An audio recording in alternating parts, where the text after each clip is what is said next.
Hi students, MBA first semester legal എൻവിറോൺമെൻറ്റിലെ 4th മൊഡ്യൂളിലെ second പാർട്ടാണ്. Next anti competitive agreements. നമ്മുടെ ഇന്ത്യയിലുള്ള മാർക്കറ്റിലുള്ള കോമ്പറ്റീഷൻസിൽ വളരെ ഗൗരവമായിട്ട് എന്തെങ്കിലും ബാധിക്കുകയോ അല്ലെങ്കിൽ ബാധിക്കാൻ ചാൻസ് ഉള്ളതോ ആയിട്ടുള്ള എഗ്രിമെൻറ്റിനെയാണ് എന്തെന്ന് പറയുന്നത് ആൻറ്റി കോമ്പറ്റേറ്റീവ് എഗ്രിമെൻറ്റ് എന്ന് പറയുന്നത്. ഒരു ഉദാഹരണ രൂപേണ പറയുകയാണെന്നുണ്ടെങ്കിൽ, ഇപ്പോൾ ഒരു പ്രദേശത്തുള്ള 3 സിമെൻറ്റിൻ്റെ ഓണേഴ്സ് എന്ത് ചെയ്യുന്നു, നമുക്ക് 3 പേരും പ്ലാൻ ചെയ്യണം. അതായത് നമുക്ക് ഒരു ചാക്കിന് 450 രൂപ വീതം ഫിക്സ് ആക്കുക എന്ന് വിചാരിക്കുന്നു. ജനങ്ങൾക്കത് വാങ്ങാൻ കൂടുതൽ പണം വേണ്ടി വരുന്നു. അപ്പോൾ ഇവിടെ അവർ ഓൾറെഡി പ്ലാൻ ചെയ്തുകൊണ്ട് ഒരു വില നിശ്ചയിക്കണം, ഒരു കരാറിൽ ഏർപ്പെടുകയാണ്. അപ്പോൾ ഇത്തരം കരാറുകളൊക്കെ എന്താണ്, നമ്മുടെ ഈ ഒരു കോമ്പറ്റീഷന് എതിരായിട്ടുള്ള കാര്യങ്ങളാണ്. ഇതാണ് ആൻറ്റി കോമ്പറ്റീഷൻ എഗ്രിമെൻ്റ് എന്ന് പറയുന്നത്. അപ്പോൾ ഇതിൻ്റെ ടൈപ്സ് 2 രീതിയിലുണ്ട്. ഫസ്റ്റ് വൺ ഹൊറിസോണ്ടൽ എഗ്രിമെൻ്റ് ആണ്. അതായത് അപ്പോൾ ഇതിൻ്റെ ടൈപ്സ് ആണ്. ഫസ്റ്റ് ഹൊറിസോണ്ടൽ എഗ്രിമെൻറ്റ്, അതായത് ഒരു കാറ്റഗറിയിലുള്ള വ്യക്തികൾ ഇരുന്നു കൊണ്ട് എന്ത് ചെയ്യുന്നു, അതിൻ്റെ പ്രൈസ് ഫിക്സ് ചെയ്യുക, മാർക്കറ്റ് ഷെയറിങ്, ബിഗ് റീഡിങ്, ഔട്ട്പുട്ട് റെസ്ട്രിക്ഷൻ, ഇതൊക്കെ എന്ത് ചെയ്യുന്നു, അവരിരുന്ന് പ്ലാൻ ചെയ്യാം. ഇപ്പോൾ പ്രൈസ് ഫിക്സിംഗ് എന്ന് പറയുമ്പോൾ അവരെന്ത് ചെയ്യുന്നു, ഇപ്പോൾ ഒരു സിമെൻറ്റിൻ്റെ ഒരു എക്സാമ്പിൾ വെച്ച് പറയാം. ഇപ്പോൾ സിമെൻറ്റിൻ്റെ കമ്പനിയിലുള്ള വ്യക്തികളാണ് എന്നുണ്ടെങ്കിൽ അവരെന്ത് ചെയ്യുന്നു, ഇപ്പോൾ നമുക്ക് എല്ലായിടത്തും ഒരു ചാക്കിന് 450 രൂപ വെച്ച് ഫിക്സ് ചെയ്യാം എന്ന് അവർ എന്ത് ചെയ്യുന്നു, തീരുമാനം എടുക്കുന്നു. അതൊരു ആൻറ്റി കോമ്പറ്റീഷനാണ്. കാരണം പെട്ടെന്ന് വില കൂട്ടാൻ പറ്റില്ല, കാരണം കൺസ്യൂമേഴ്സിന് അത് അഫോർഡബിൾ ആവണമെന്നില്ല. ദെൻ നെക്സ്റ്റ് മാർക്കറ്റ് ഷെയറിങ്, അതായത് ഇവർ ഓരോരുത്തരും ഇരുന്ന് ഷെയർ ചെയ്യുക. മാർക്കറ്റ്, ഈ ഒരു ബ്രാൻഡ് ഇന്ന ലൊക്കാലിറ്റിയിൽ, ഈ ഒരു ബ്രാൻഡ് ഇന്ന ലൊക്കാലിറ്റിയിൽ, അങ്ങനെ ഇവരെന്ത് ചെയ്യുന്നു, ബ്രാൻഡ് ഷെയർ ചെയ്യുന്നു, മാർക്കറ്റിംഗ് ഷെയർ ചെയ്യാം. എല്ലാവരും ഇരുന്ന് തീരുമാനിച്ചിട്ട് ഈ ഒരു പ്രദേശത്ത് ഈ ഒരു ബ്രാൻഡ് മതി, ഈ ഒരു പ്രദേശത്ത് ഈ ഒരു ബ്രാൻഡ് മതി എന്ന് അവർ ഷെയർ ചെയ്യാം. ദെൻ ബിഡ് റിഗ്ഗിങ്, അതായത് ഒരു പ്രവർത്തനത്തിൽ ഒരു വ്യക്തി ജയിക്കണം അങ്ങനെ വിചാരിച്ചു കൊണ്ട് അവർ മുൻകൂട്ടി പ്ലാൻ ചെയ്യുക. ഇന്ന ഈ ഒരു പ്രവർത്തനത്തിൽ ഇന്ന് ആര് ജയിക്കണം എന്ന് പ്ലാൻ ചെയ്യുക. അതിന് വേണ്ടിയിട്ടുള്ള കാര്യങ്ങളൊക്കെ അവർ ചെയ്തു കൂട്ടുക. ദെൻ ഔട്ട്പുട്ട് റെസ്ട്രിക്ഷൻസ്, അതായത് അവരുണ്ടാക്കുന്ന ഉൽപ്പാദനം മാക്സിമം കുറക്കുക. ഇപ്പോൾ ഒരു സിമെൻറ്റിൻ്റെ രൂപ പറയുന്നുണ്ടെങ്കിൽ പ്രൈസ് കൂട്ടിയിട്ട് ഉൽപ്പാദനം കുറക്കണം അവർ ചെയ്യണത്. നെക്സ്റ്റ് വെർട്ടിക്കൽ എഗ്രിമെൻ്റ് ആണ്. അതായത് ഇവിടെ ആ ഒരു പ്രൊഡക്റ്റ് ഉൽപ്പാദിപ്പിക്കുന്ന ആളും അത് വിൽക്കുന്ന ആളും തമ്മിലുള്ള ആ ഒരു ഡീലാണ് എന്ത്, വെർട്ടിക്കൽ. അതായത് പല പല സ്ഥലങ്ങളിലുള്ള കമ്പനികൾ ചേർന്നുകൊണ്ട് എന്ത് ചെയ്യുന്നു, അത് നമ്മൾ വിൽക്കുന്നു. അപ്പോൾ അത് ടൈ ഇൻ എഗ്രിമെൻ്റ് ആണ്. അതായത് ഒരു പ്രൊഡക്റ്റ് വാങ്ങണമെന്നുണ്ടെങ്കിൽ ആ ഒരു കമ്പനീൻ്റെ വേറൊരു പ്രൊഡക്റ്റ് വാങ്ങണം എന്നുള്ള ഒരു കരാറുണ്ടാകുന്നു. ദെൻ എക്സ്ക്ലൂസീവ് സപ്ലൈ, അതായത് ഒരു വ്യക്തി, ഇപ്പോൾ ഒരു മാനുഫാക്ചർ എന്ത് ചെയ്യുന്നു, ഒരു മൊബൈൽ ബ്രാൻഡ് മേക്ക് ചെയ്തു, അയാളത് ഒരു ഡീലറിൻ്റെ അടുത്ത് മാത്രം സപ്ലൈക്ക് കൊടുത്തയക്കുക. ദെൻ നെക്സ്റ്റ് പറയണത് റീസെയിൽ പ്രൈസ് മെയിൻ്റെനൻസ്, അതായത് റീസെയിലായിട്ട് പ്രൊഡക്റ്റ് വിൽക്കുന്ന കമ്പനികളൊക്കെ ഉണ്ടാകും. അവരോട് പറയാണ് ഒരു ഇത്ര ഒരു എമൗണ്ട് ഉണ്ടാകും, ആ ഒരു എമൗണ്ടിൻ്റെ താഴേക്ക് കുറച്ചുകൊണ്ട് വിൽക്കാൻ പാടില്ല എന്ന് കമ്പനികൾ നിർദ്ദേശിക്കാം. ഇപ്പോൾ ഒരു എക്സാമ്പിൾ പറയാന്നുണ്ടെങ്കിൽ, ഒരു പ്രൊഡക്റ്റിന് ഇപ്പോൾ ഒരു TV 30,000 രൂപയ്ക്ക് താഴെ കൊടുക്കാൻ പാടില്ല എന്ന് പറഞ്ഞുകൊണ്ട് കമ്പനികൾ എന്ത് ചെയ്യുന്നു, അവരെ നിലനിർത്താം. അപ്പോൾ ഇതാണ് എന്ത്, ആൻറ്റി കോമ്പറ്റീഷൻ എഗ്രിമെൻറ്റിൻ്റെ ടൈപ്സുകൾ. 2 ടൈപ്സ് ആണ് വരുന്നത്. നെക്സ്റ്റ് ടോപ്പിക്കാണ് അബ്യൂസ് ഓഫ് ഡൊമിനൻ്റ് പൊസിഷൻ, അതായത് ഒരു സ്ഥാപനം അവരുടെ പവർ കൊണ്ട് എന്ത് ചെയ്യുന്നു, മറ്റുള്ള കമ്പനികളെ മാർക്കറ്റിലോട്ട് എൻ്റർ ചെയ്യാൻ സമ്മതിക്കാതിരിക്കുക. അതുപോലെ തന്നെ കൺസ്യൂമേഴ്സിനെ ചൂഷണം ചെയ്യാം. അതുപോലെ തന്നെ ഇപ്പോൾ ഒരു അവരുടെ കമ്പനിയിൽ തന്നെ അവർ കോമ്പറ്റീഷൻ ഇല്ലാതാക്കുക, അതായത് ഇല്ലീഗലായിട്ടുള്ള ഓരോ കാര്യങ്ങളൊക്കെ ചെയ്തു കൂട്ടുക. അങ്ങനെയൊക്കെ ആണ് എന്നുണ്ടെങ്കിൽ സ്വാഭാവികമായിട്ടും ആ ഒരു കമ്പനി, ഇങ്ങനത്തെ പ്രവർത്തികൾ ഉണ്ടെന്നുണ്ടെങ്കിലാണ് ആ ഒരു company abuse of dominant power. Next ഇതിൻ്റെ ടൈപ്പുകളാണ്. ഫസ്റ്റ് അൺഫെയർ പ്രൈസിങ്, അതായത് ഇവരെന്ത് ചെയ്യുന്നു, പ്രൈസ് പെട്ടെന്ന് കൂട്ടും ചെയ്യും അതുപോലെ തന്നെ കുറക്കും ചെയ്യും. അതായത് ഇവരുടെ ഈ പവർ, ഡൊമിനൻ്റ് ആയിട്ടുള്ള പവർ കാരണം ഇവരെന്ത് ചെയ്യുന്നു, പെട്ടെന്ന് പ്രൊഡക്ട്സിനൊക്കെ എന്ത് ചെയ്യുന്നു, റേറ്റ് കൂട്ടാം. ഇപ്പോൾ ഒരു സിമെൻറ്റിൻ്റെ എക്സാമ്പിൾ രൂപേണ പറയുകയാണെന്നുണ്ടെങ്കിൽ അവിടെ എന്ത് ചെയ്യുന്നു, അവിടെ ഒരു ചാക്കിന് വില കൂട്ടുന്നു. ദെൻ നെക്സ്റ്റ് വില കുറക്കുന്ന സിറ്റുവേഷൻസ് ഉണ്ട്. അതായത് ചെറിയ ചെറിയ കമ്പനികളൊക്കെ ഉണ്ടാവുമല്ലോ, സ്ഥാപനങ്ങൾ, അവരെ മറികടക്കാൻ വേണ്ടിയിട്ട് ഇവരുടെ സ്ഥാപനത്തിലുള്ള പ്രൊഡക്ട്സുകൾ ചെറിയ എമൗണ്ടിന് വിൽക്കുക. അപ്പോൾ സ്വാഭാവികമായിട്ടും ഇത്ര വലിയ കമ്പനികൾ ചെറിയ എമൗണ്ടിന് പ്രൊഡക്റ്റ് കൊടുക്കുമ്പോൾ കൺസ്യൂമേഴ്സൊക്കെ അങ്ങോട്ടായിരിക്കും പോവുക. ദെൻ അൺഫെയർ കണ്ടീഷൻസ്, അതായത് ഇവിടെ എന്ത് ചെയ്യുന്നു, ഒരു കണ്ടീഷൻ ഉപഭോക്താക്കളുടെ മേൽ ചെലുത്തുക. ഇപ്പോൾ ഒരു എക്സാമ്പിൾ രൂപേണ പറയുകയാണെന്നുണ്ടെങ്കിൽ ഇപ്പോൾ ഒരു മൊബൈൽ ആപ്പ് സ്റ്റോറിൽ പോകുമ്പോൾ ഇവർ പറയണം നിങ്ങൾ ഇത് വെച്ച് ഈ ഒരു ആപ്പ് വെച്ചിട്ട് തന്നെ എന്ത് ചെയ്യണം, ഇവിടെ പേയ്മെൻറ്റ് ചെയ്യണം. അതൊരു കണ്ടീഷൻ അവർക്ക് കൊടുക്കുകയാണ്. Okay. Then next limit development. അതായത് ഒരു കമ്പനി എന്ത് ചെയ്യുന്നു, അവിടുത്തെ പ്രൊഡക്ഷൻ നിർത്തിവെക്കുന്നു. അതുപോലെ തന്നെ അവിടെ വരുന്ന ഡെവലപ്ഡ് സാങ്കേതികമായിട്ടുള്ള കാര്യങ്ങളൊക്കെ നിർത്തലാക്കുകയാണ്. അപ്പോൾ അതൊരു എക്സാമ്പിൾ പറയുകയാണെന്നുണ്ടെങ്കിൽ ഇപ്പോൾ അവരെന്ത് ചെയ്യുന്നു, മറ്റുള്ളവരുടെ മുന്നിൽ ഈ ഒരു പ്രൊഡക്റ്റിന് വലിയ വാല്യൂ ഉണ്ട് എന്ന് കാണിക്കുകയാണ്. അപ്പോൾ അവിടെ പ്രൊഡക്ഷൻ നിർത്തുന്നു, അതുപോലെ ഡെവലപ്മെൻറ്റുള്ള കാര്യങ്ങളൊക്കെ നിർത്തലാക്കുകയാണ്. എന്നിട്ട് ഈ ഒരു പ്രൊഡക്റ്റിൻ്റെ മേലിൽ ഹയർ പ്രൈസ് ചാർജ് ചെയ്യാം. ദെൻ നെക്സ്റ്റ് ടൈയിങ് എന്ന് പറയുമ്പോൾ ഒരു പ്രൊഡക്റ്റ് വാങ്ങുന്ന സമയത്ത് മറ്റൊരു പ്രൊഡക്റ്റ് വാങ്ങാൻ നിർബന്ധിതരാക്കുക, ടൈ ചെയ്യുക, ഒന്നിൻ്റെ കൂടെ ഒന്ന് ടൈ ചെയ്ത് വെക്കുക. Next using dominance in one market to enter another market. അതായത് ഒരു കമ്പനീൻ്റെ പവർ യൂസ് ചെയ്തുകൊണ്ട് മറ്റൊരു കമ്പനിയിലോട്ട് ലാഭം ഉണ്ടാക്കി വെക്കുക. അപ്പോൾ ഇതാണ് ഇതിൻ്റെ ടൈപ്സുകൾ, abuse of dominant position. Next ടോപ്പിക്കാണ് കോമ്പിനേഷൻ അണ്ടർ സെക്ഷൻ 5. എന്താണ് കോമ്പിനേഷൻ?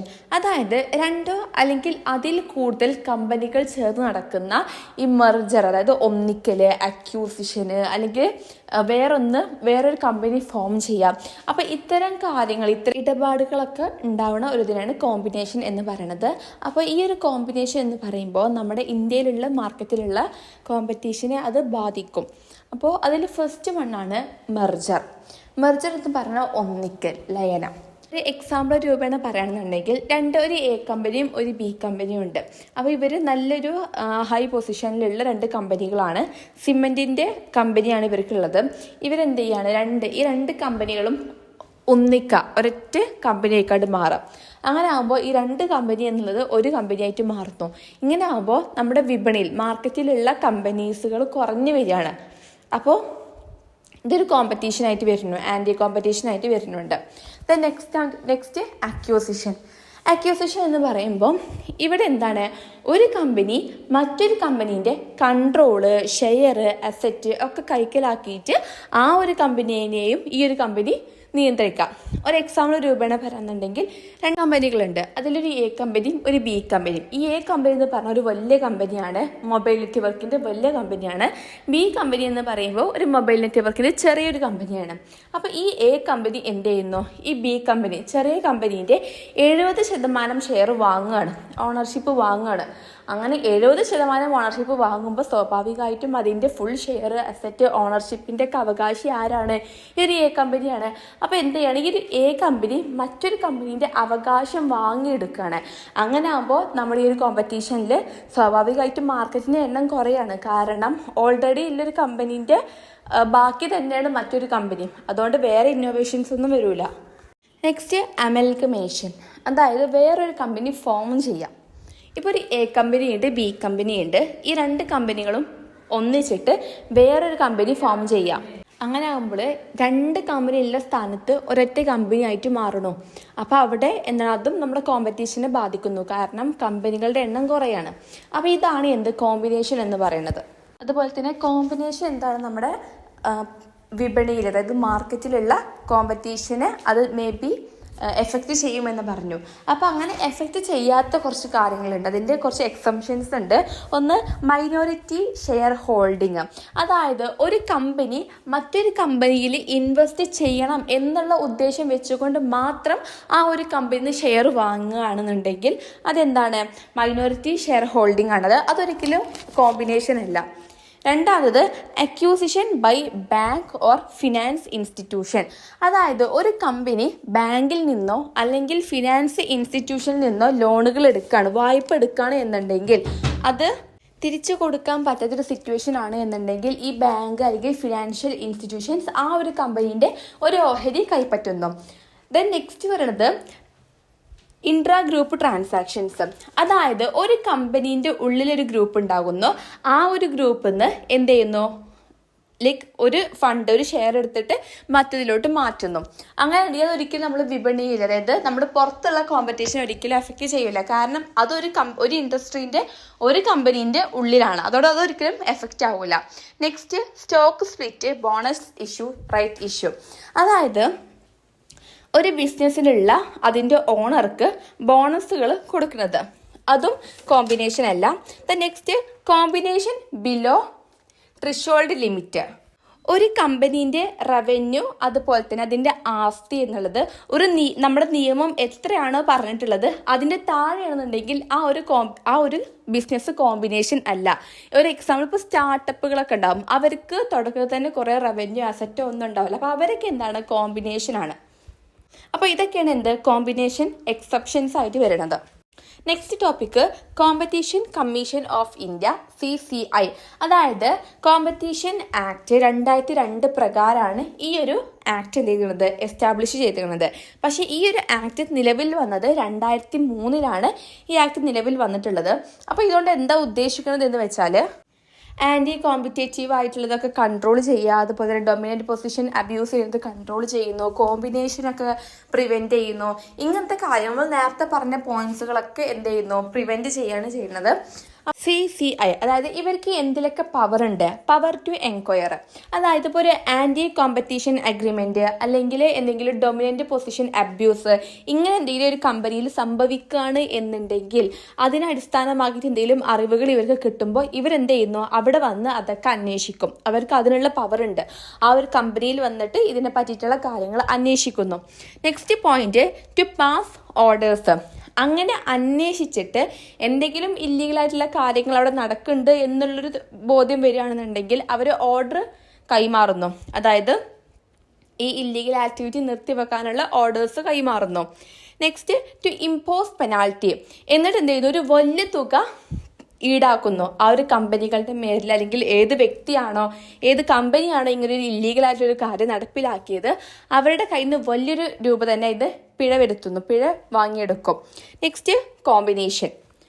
അതായത് ഒരു കമ്പനി മറ്റൊരു കമ്പനിയുമായി കോമ്പിനേഷൻ ചെയ്യണോ, അതായത് മെർജ് ചെയ്യണോ, അക്വിസിഷൻ ചെയ്യണോ, പിന്നെ അമൽഗമേഷൻ ചെയ്യണോ എന്നുള്ളത് ഈ ഒരു CCIക്ക് വേണമെങ്കിൽ അംഗീകരിക്കാം അല്ലെങ്കിൽ അംഗീകരിക്കാതിരിക്കാം. ഓക്കെ.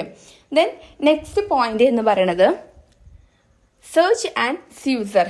അതായത് ഇവരിപ്പോൾ എന്തെങ്കിലും ഇതിനെ അടിസ്ഥാനമാക്കിയിട്ട് ഇപ്പോൾ ആൻറ്റി കോമ്പറ്റീഷൻ അഗ്രിമെൻറ്റ് അല്ലെങ്കിൽ അബ്യൂസ് ഡൊമിനൻ്റ് പൊസിഷൻസ് ഇതൊക്കെ ഉണ്ടെന്ന് അറിഞ്ഞുകൊണ്ട് ഒരു കമ്പനിയിലോട്ട് വരികയാണെന്നുണ്ടെങ്കിൽ അവിടെയുള്ള ഫയലുകൾ എടുക്കാനും അവിടെ സെർച്ച് ചെയ്യാനുള്ള ഒക്കെ പവേഴ്സ് ഇവർക്കുണ്ട്.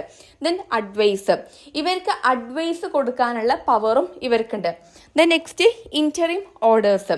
ഇവിടെ എന്താണ്, ഒരു ആൻറ്റി കോമ്പറ്റീഷൻ അഗ്രിമെൻറ്റുകളും അതുപോലെ തന്നെ ഡൊമിനൻ്റ് പവേഴ്സും ഒക്കെ ഇവർ ചെയ്യുന്നുണ്ട് എന്ന് മനസ്സിലായിട്ട് തെളിവോടെ പൊക്കുകയാണെന്നുണ്ടെങ്കിൽ ആ ഒരു സിറ്റുവേഷനിൽ എന്ത് ചെയ്യുന്നു, നമ്മൾ ആ ഒരു താൽക്കാലികമായിട്ട് ഒരു ഓർഡർ ഇട്ട് വെക്കുക, നിർത്തി വെക്കാൻ വേണ്ടിയിട്ട് ഓർഡർ ഇട്ട് കൊടുക്കുന്നു. അപ്പോൾ ഇതൊക്കെയാണ് എന്ത്, CCIൻ്റെ പവറുകൾ.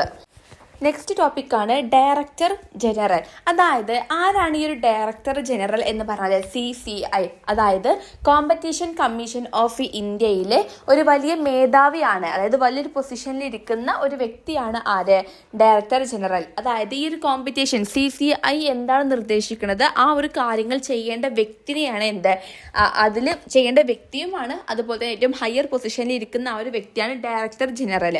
അപ്പോൾ അദ്ദേഹത്തിൻ്റെ ഡ്യൂട്ടികൾ എന്തൊക്കെയാണെന്നാണ്. First, conduct investigation. CCIയുടെ നിയമപ്രകാരം ഇവർ ഇല്ലീഗലായിട്ടുള്ള ആൻറ്റി അഗ്രിമെൻറ്റോ അല്ലെങ്കിൽ ഡൊമിനൻ്റ് പവറോ അങ്ങനെ എന്തെങ്കിലും ചെയ്യുന്നുണ്ട് എന്നുണ്ടെങ്കിൽ അതിൻ്റെ മേൽ ഇൻവെസ്റ്റിഗേഷൻ കണ്ടക്ട് ചെയ്യാനുള്ള അധികാരമുണ്ട്. ദെൻ കളക്ഷൻ ഓഫ് എവിഡൻസ്, അതായത് ആ ഒരു കമ്പനികളുടെ എവിഡൻസ് കളക്ട് ചെയ്യുക, അവരുടെ ബാങ്ക്, ഇമെയിൽ, ചെക്ക് ഇത്തരം കാര്യങ്ങളൊക്കെ കളക്ട് ചെയ്യാനുള്ള ആ ഒരു പവർ ഉണ്ട്, ഡ്യൂട്ടി ഉണ്ട്. ദെൻ സെർച്ച് ആൻഡ് സ്യൂസർ, അതായത് നിയമത്തിൻ്റെ അംഗീകാരത്തോടു കൂടി തന്നെ ഇവർക്ക് എന്ത് ചെയ്യുന്നു, ആ ഒരു കമ്പനിയിലുള്ള ഫയലുകൾ, ഡോക്യുമെൻറ്റ്സ് എടുത്തുകൊണ്ട് പോകാനും അത് സെർച്ച് ചെയ്യാനുള്ള അധികാരമുണ്ട്. കോളിംഗ് ഫോർ ഇൻഫോർമേഷൻ, അതായത് കമ്പനിയിലുള്ളവരെ തന്നെ എന്ത് ചെയ്യുന്നു, ഇത്തരം കാര്യങ്ങൾ ചെയ്തതിൻ്റെ പേരിൽ ഇൻഫോർമേഷൻസ് കിട്ടാൻ വേണ്ടി അവരെ വിളിക്കാനുള്ള അധികാരം ഉണ്ട്. ദെൻ സബ്മിഷൻ ഓഫ് റിപ്പോർട്ട്, ഈ ഒരു ഇൻഫോർമേഷനൊക്കെ കണ്ടെത്തിയതിന് ശേഷം അതിനുള്ള എവിഡൻസ് കളക്ട് ചെയ്തതിന് ശേഷം ഈ ഒരു റിപ്പോർട്ട് എന്തെങ്കിലും അവർ സബ്മിഷൻ ചെയ്യണം. ദെൻ മെയിൻറ്റെയിൻ കോൺഫിഡൻഷ്യാലിറ്റി, അതായത് ഈ കമ്പനികൾ നടത്തിയിട്ടുള്ള ഈ കാര്യങ്ങൾ പുറത്ത് വിടാതെ രഹസ്യങ്ങളായിട്ട് ഇവർ കൊണ്ടു നടക്കണം. Next, follow directions of the CCI എന്താണോ പറയുന്നത് ആ ഒരു കാര്യങ്ങൾ എന്ത് ചെയ്യുന്നു, സമയം പാലിച്ചുകൊണ്ട് അവർ ചെയ്തു തീർക്കണം. അപ്പോൾ ഇത്രയും കാര്യങ്ങളാണ് ഡ്യൂട്ടീസും പവറൊക്കെ ആയിട്ട് വരുന്നത്. നെക്സ്റ്റ് ഇൻഫോർമേഷൻ ടെക്നോളജി ആക്ട് 2000, അതായത് IT ആക്ട് 2000, അത് അമെൻമെൻറ്റ് ചെയ്തതാണ് 2008. അത് ഫസ്റ്റ് എന്താണ് IT ആക്ട് 2000 എന്ന് പറയാൻ നോക്കാം. അതായത് ഇന്ത്യയിൽ ഇലക്ട്രോണിക് പരമായിട്ടുള്ളതും അതുപോലെ തന്നെ ഡിജിറ്റൽ ബേസ്ഡ് ആയിട്ടുള്ള ഓരോ കാര്യങ്ങൾ നിയന്ത്രിക്കാൻ വേണ്ടിയിട്ടാണ് ഈ ഒരു IT ആക്ട് കൊണ്ടുവന്നിട്ടുള്ളത്, എസ്റ്റാബ്ലിഷ് ചെയ്തിട്ടുള്ളത്. അപ്പോൾ ഇവർ ലക്ഷ്യങ്ങൾ, അതായത് ഇവർ എന്തിനാണ്, അതായത് ഒന്ന് ഇലക്ട്രോണിക് സിഗ്നേച്ചറുകൾ അത് കൊണ്ടുവന്നിട്ടുണ്ട്. സിഗ്നേച്ചറുകൾ നല്ല സെക്യൂരിറ്റിയോട് കൂടിയിട്ടാണ് അതിൻ്റെ ഫോർമേഷനൊക്കെ ഉണ്ടാകുന്നത്. പിന്നെ സൈബർ ക്രൈംസ്, അതായത് ഈ ഹാക്കിങ്, അങ്ങനത്തെ സൈബർ ക്രൈം അറ്റാക്കുകൾ, ഇതൊക്കെ എന്ത് ചെയ്യുന്നു, മാക്സിമം കുറക്കാൻ വേണ്ടിയിട്ടാണ് ഇവർ ഈ ഒരു ആക്ട് കൊണ്ടുവന്നിട്ടുള്ളത്. ഇതെങ്ങാനും കൂടുകയാണെന്നുണ്ടെങ്കിൽ അതിൻ്റെ മേലിൽ ഈ ഒരു ആക്ട് ആക്ഷൻ എടുക്കും. ദെൻ ഇലക്ട്രോണിക് റെക്കോർഡ്സ്, അതായത് നമ്മൾ ഈ കയ്യെഴുത്തിൽ എഴുതിയിരുന്ന ഓരോ ഫോമുകളൊക്കെ നമ്മൾ എന്ത് ചെയ്യുന്നു, ഒരു ഡിജിറ്റൽ ബേസിൽ ഇമെയിലിലോട്ടൊക്കെ ആയിട്ട് റെക്കോർഡ് ചെയ്ത് വെക്കുന്നു. ഗവേണൻസ്, അതുപോലെ തന്നെ കൊമേഴ്സ്, അതായത് നമ്മൾ ഓൺലൈനായിട്ട് നമുക്ക് ഓരോ പ്രൊഡക്ട്സ് വാങ്ങാനുള്ള കാര്യങ്ങളൊക്കെ കുറച്ചുകൂടി ഇമ്പ്രൂവ് ചെയ്തിട്ടുണ്ട്. ഇതൊക്കെയാണ് ഇവരുടെ ലക്ഷ്യമിട്ടിട്ടുള്ളത്.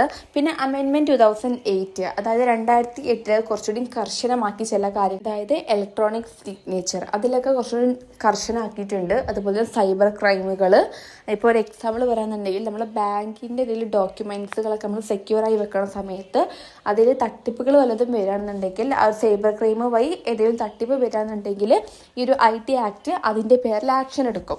അപ്പോൾ ഇതാണ് അമെൻമെൻറ്റ്, അതിൽ 2008 വന്നിട്ടുള്ള ചേഞ്ചുകൾ. നെക്സ്റ്റ് ഇലക്ട്രോണിക് സിഗ്നേച്ചർ, അതായത് നമ്മൾ ഇലക്ട്രോണിക് ആയിട്ട് നമ്മൾ ഡിജിറ്റലായിട്ട് ഏതെങ്കിലും ഒരു ഡോക്യുമെൻ്റ് ഉണ്ടാക്കുകയാണെന്നുണ്ടെങ്കിൽ അതിന് ഡോക്യുമെൻ്റ് ഇലക്ട്രോണിക് ആയിട്ടുള്ള സൈൻ വേണം. അപ്പോൾ ആ ഒരു രേഖ ശരിയാണ് എന്ന് കാണിക്കാൻ വേണ്ടിയിട്ട് നമ്മൾ കൊടുക്കുന്ന ഒരു സൈനാണ് സൈൻ എന്ന് പറയുന്നത്. ഇപ്പോൾ അതിലെന്ത് ചെയ്യുന്നു, ആ ഒരു ഡോക്യുമെൻറ്റിലുള്ള വ്യക്തി, ഏത് വ്യക്തിക്കാണ് ഈ ഒരു ഡോക്യുമെൻ്റ് കൊടുക്കുന്നത്, ആ ഒരു വ്യക്തിൻ്റെ ഐഡൻറ്റിറ്റി അവർ നോക്കുന്നു. അതിലെന്തെങ്കിലും ചേഞ്ച് വരുത്തിയിട്ടുണ്ടോ എന്ന് നോക്കും. ഇപ്പോൾ ഒരു എക്സാമ്പിൾ പറയുകയാണെന്നുണ്ടെങ്കിൽ നമ്മൾ ഏതെങ്കിലും ഡോക്യുമെൻ്റ് നമ്മളിപ്പോൾ കമ്പ്യൂട്ടറിൽ ചെയ്യുകയാണെന്നുണ്ടെങ്കിൽ അതിലോട്ട് നമുക്ക് ഒരു സൈൻ ഇടണം. ഈ സൈൻ ഇടണം എന്നുണ്ടെങ്കിൽ നമ്മൾ സൈൻ ഇലക്ട്രോണിക്കലായിട്ട് സൈൻ ഇടും. ഇപ്പോൾ നമ്മളിപ്പോൾ എവിടേക്കെങ്കിലും ഇപ്പോൾ കോളേജിലോട്ട് അഡ്മിഷൻ എടുക്കുന്ന സമയത്ത് നമ്മളിപ്പോൾ ഒരു പേപ്പറിൽ സൈൻ ഇട്ടിട്ട് അത് ഫോട്ടോക്രോപ്പ് ഇട്ടിട്ട് അതിലോട്ട് അറ്റാച്ച് ചെയ്യുക. അപ്പോൾ ഇതാണ് എന്ത് electronic sign. Next cyber crimes, അതായത് കമ്പ്യൂട്ടർ, നെറ്റ്വർക്ക്, സോഫ്റ്റ്വെയർ ഇതൊക്കെ യൂസ് ചെയ്തുകൊണ്ട് എന്താണ് നമ്മുടെ ഓരോ കുറ്റകൃത്യങ്ങൾ ചെയ്യുന്നതാണ് സൈബർ ക്രൈംസ് എന്ന് പറയുന്നത്. പൊതുവായിട്ടുള്ള സൈബർ ക്രൈംസ് എന്ന് പറയുന്നത് ഹാക്കിങ്, അതായത് മറ്റുള്ളവരുടെ ഐഡൻറ്റിറ്റി, അതായത് അവരുടെ അക്കൗണ്ടുകൾ മോഷ്ടിക്കുക, നമ്മൾ ഇലക്ട്രോണിക്കലായിട്ട് ഹാക്ക് ചെയ്യുക. ദെൻ നെക്സ്റ്റ് പറയണത് ഐഡൻറ്റിറ്റി തെഫ്റ്റ്, അതായത് മറ്റുള്ളവരുടെ ഐഡൻറ്റിറ്റി ഹാക്ക് ചെയ്തുകൊണ്ട് നമ്മൾ വേറെ എന്തെങ്കിലും കാര്യം ചെയ്യുന്നത്. Then phishing and online fraud, അതായത് നമ്മൾ എന്ത് ചെയ്യുന്നു, ഈ ലിങ്കുകൾ അയച്ചു കൊടുത്തിട്ട് അതുവഴി നമ്മൾ ഓരോരുത്തരുടെ അക്കൗണ്ട് ഹാക്ക് ചെയ്യാം. Then cyber stocking and bully, നമ്മൾ ഓൺലൈൻ ആയിക്കൊണ്ട് ഒരു വ്യക്തിനെ ബുള്ളി ചെയ്യുന്നത്. ദെൻ സ്പ്രെഡിങ് മാൽവെയർ വൈറസ്, അതായത് ഓരോരുത്തരുടെ ഫോണിലോട്ടും വൈറസ് നമ്മൾ സ്പ്രെഡ് ചെയ്യാം. ദെൻ ഡാറ്റ തെഫ്റ്റ്, അതായത് ഡാറ്റകളൊക്കെ നമ്മൾ ഹാക്ക് ചെയ്തുകൊണ്ട് അത് മോഷ്ടിക്കുക. അപ്പോൾ ഇതൊക്കെയാണ് സൈബർ ടൈപ്സുകളായിട്ട് വരുന്നത്. ദെൻ ഇലക്ട്രോണിക് റെക്കോർഡ്സ് ആണ്, അതായത് നമ്മൾ ഇലക്ട്രോണിക്കലി ആയിട്ട് നമ്മൾ ഇമെയിലുകൾ, ഓരോ ഡാറ്റകൾ, നമുക്ക് പ്രധാനപ്പെട്ട ഓരോ ഡാറ്റകൾസ് നമ്മൾ ഇലക്ട്രോണിക്കലി ആയിട്ട് ഡാറ്റാസ്, ഇമെയിൽസ് ഒക്കെ സെക്യൂർ ആയിട്ട് സേഫ്റ്റി ആയിട്ട് എടുത്ത് വെക്കുന്ന ഒന്നാണ് ഇലക്ട്രോണിക് റെക്കോർഡ്സ് എന്ന് പറയുന്നത്. ദെൻ ഇലക്ട്രോണിക് സിഗ്നേച്ചർ സർട്ടിഫിക്കറ്റ്, ഒരു വ്യക്തിൻ്റെ ഐഡൻറ്റിറ്റി തിരിച്ചറിയാൻ വേണ്ടിയിട്ട് യൂസ് ചെയ്യുന്ന ഒരു സംഭവമാണ് ഇലക്ട്രോണിക് സിഗ്നേച്ചർ സർട്ടിഫിക്കറ്റ്. അതായത് ഒരു വ്യക്തിൻ്റെ ഐഡൻറ്റിറ്റിയും അതുപോലെ തന്നെ ഇലക്ട്രോണിക് സൈനും കൂടി കമ്പയർ ചെയ്യുമ്പോഴാണ് നമുക്കിത് മനസ്സിലാവുന്നത്. ഇയാളുടെ ഒരു ഡോക്യുമെൻറ്റേഷൻ നമുക്ക് മനസ്സിലാവുന്നത് ഇയാൾ തന്നെയാണോ അത് അല്ലോ എന്നുള്ള കാര്യം. ദെൻ സർട്ടിഫയിങ് അതോറിറ്റി, അതായത് ഇലക്ട്രോണിക്കലി സിഗ്നേച്ചർ പ്രൊവൈഡ് ചെയ്യുന്ന സ്ഥാപനങ്ങളാണ് ഈ ഒരു സർട്ടിഫയിങ് അതോറിറ്റി എന്ന് പറയുന്നത്. അതായത് ആർക്കാണോ സൈന് വേണ്ടത് അവരുടെ ഐഡൻറ്റിറ്റിയുമായിട്ട് മാച്ച് ചെയ്തിട്ട് എന്ത് ചെയ്യുന്നു, അവരുടെ സൈനുകൾ പ്രൊവൈഡ് ചെയ്യുന്നു. ഈ ഒരു പാർട്ടിൽ നമ്മൾ വളരെ കുറച്ച് പോയിന്റ്സ് ആണ് ഡിസ്കസ് ചെയ്തിട്ടുള്ളത്. അപ്പോൾ ഇതോടുകൂടി നമ്മൾ 4th മൊഡ്യൂൾ കംപ്ലീറ്റ് ആയിട്ടുണ്ട്. അപ്പോൾ ഇഷ്ടപ്പെട്ടാൽ ലൈക്ക് ചെയ്യുക, ഷെയർ ചെയ്യുക, സബ്സ്ക്രൈബ് ചെയ്യുക.